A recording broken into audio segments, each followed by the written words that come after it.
What's good, everybody? This is Ted, aka Bliss, and this is the Groove Academy. This Bass Tip Tuesday is a little bit different in that it's not a song tutorial. I got a really cool exercise to show you that I think you're going to dig. Check it out.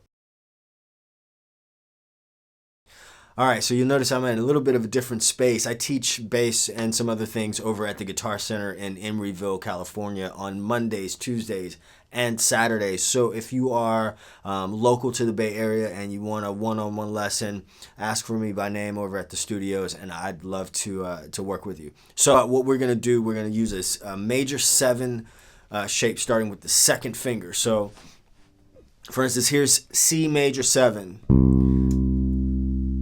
Second finger on the root, first finger on the major 3rd, pinky on the perfect 5th, and our 3rd finger on the major 7th. Now it's really important that you maintain this shape. This exercise is going to start, we're going to start on B. And I'll show you what I'm going to do. I'm going to go, I showed you C, but we're going to go back to down here to B. So we've got root, major 3rd, perfect 5th, major 7th. Now what I'm going to do is I'm going to shift up, and now what was the major 7th of B now becomes the major 7th of, we shift up and the root, what was the root 5th, root 3rd, 5th, 7th. There's the root of B, right? The root of that chord. When we shift up, that root becomes now the major 7th of the next chord. And we're going to come down, we're going to descend, and we're going to shift up, and what is the root of C, when we shift up, becomes the root of C sharp. Let me stop mumbling. I'll show it to you real quick, and it'll be pretty obvious what I'm doing. So I'm going to go up, B, major 7, shift, come down, C major 7, shift, go up, C sharp major 7, shift with my ring finger, come down, D major 7, shift up, and then go up, D sharp, E,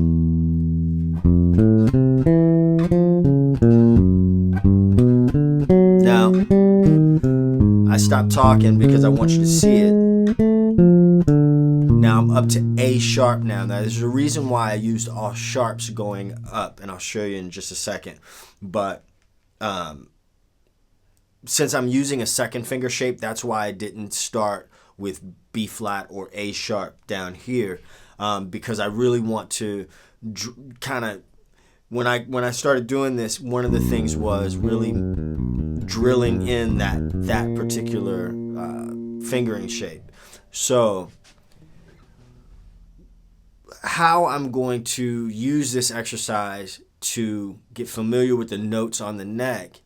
All right. Now there are many ways to to really get familiar with the notes on the neck, and I think that no one of those ways is like the perfect way or the quote unquote right way. I think whenever you see a note, you start identifying this note as D, this note as D sharp or E flat, this note is E.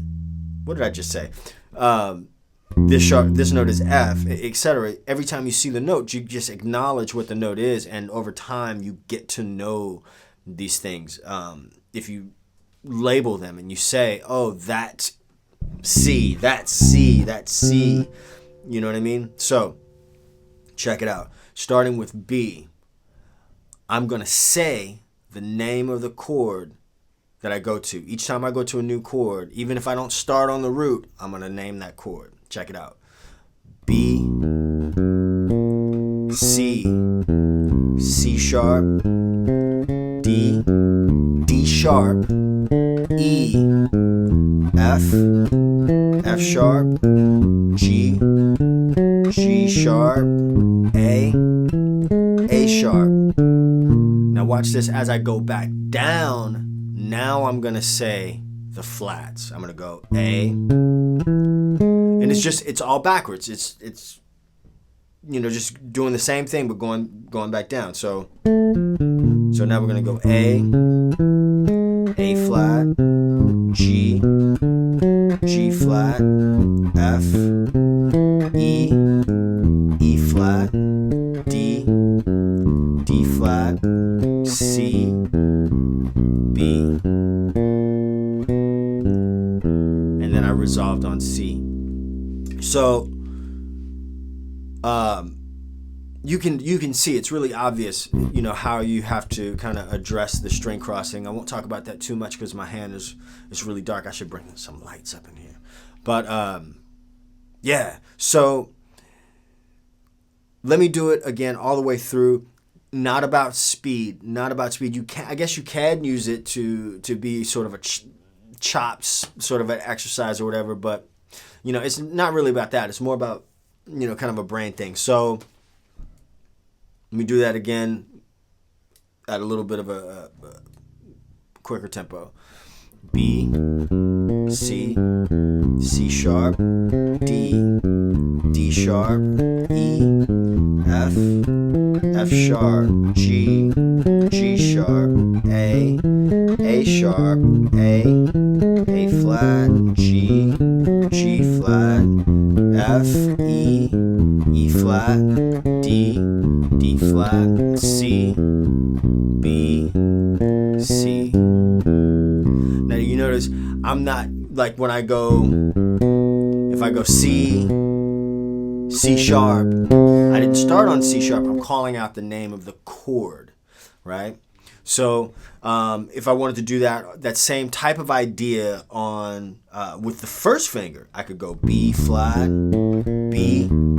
So here's a first finger, root, major third, perfect fifth, major seventh. Same concept. And you can do this with your minors as well.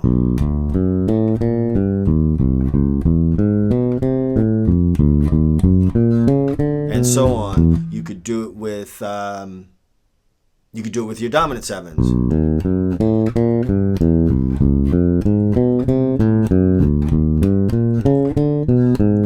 Right? You do it with your minor 7 flat 5s. Okay? Again, I'm not trying to make music out of that. I'm just trying to get comfortable. It's a great warm-up as well. Now, you notice that I started with a 3-string shape, right? If I wanted to do a 2-string shape, and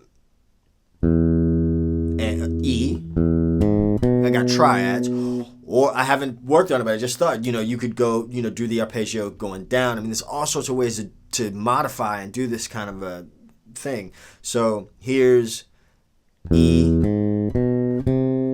F sharp, G sharp, A sharp, B, C, I almost said B, C, B sharp, C sharp, D sharp, E, right? And then we'll go back down. E flat, D flat, C, B flat, A flat, G flat, F, E. Do the same thing using starting on your E string. So you got F sharp, G sharp, A sharp, B, C sharp, D sharp, E. Go back down. E flat, D flat, C, B flat, A flat, G flat, G. Same thing on if you got a 5-string, you got with a low B, you can do the same thing there. C sharp, D sharp, E, F sharp, G sharp, A sharp, B, C,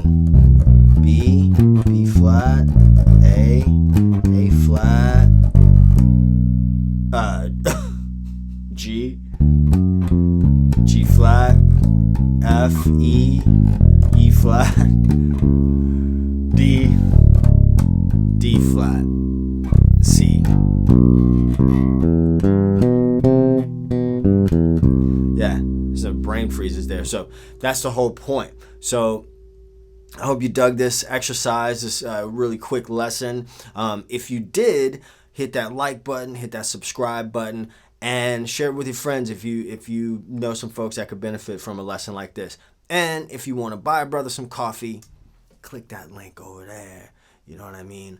I like those big 24. No, I really don't. But if you would like to support the channel, I would sure appreciate it. You could be spending your time anywhere, but you're here with me right now, so I do appreciate it. So I will see you in the next lesson next Tuesday. Peace.